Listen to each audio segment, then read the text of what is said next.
Salam əziz abituriyentlərimiz, hər vaxtınız xeyir olsun. Növbəti isbat sualı ilə qarşınızdayıq.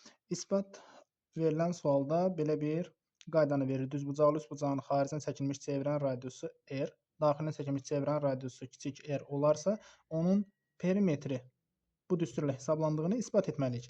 Deməli, edəcəyimiz nədir? Biz bilirik ki, düzbucaqlı üçbucaqda xaricdən çəkilmiş çevrənin radiusu hipotenuzun yarısına bərabərdir. Demək ki, hipotenuzun uzunluğunu tapmaq istəsək, 2 vur r şəklində hesablamalıyıq.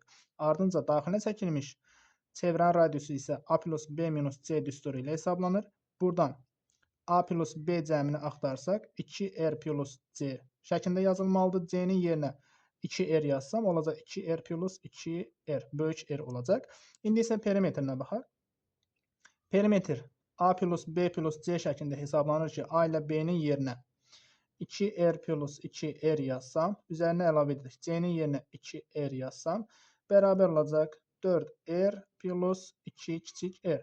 Buradan 2-ni ortaq vurğu olaraq qarşıya çıxarsam, nəticədə 2r plus r ifadəsi alınır ki, doğrudan da verilən qiymətlər böyük r və kiçik r qiymətlərinə əsasən perimetri 2 vur 2r plus r, yəni 2 vur böyük r plus kiçik r şəklində yazıb hesablaya bilərik.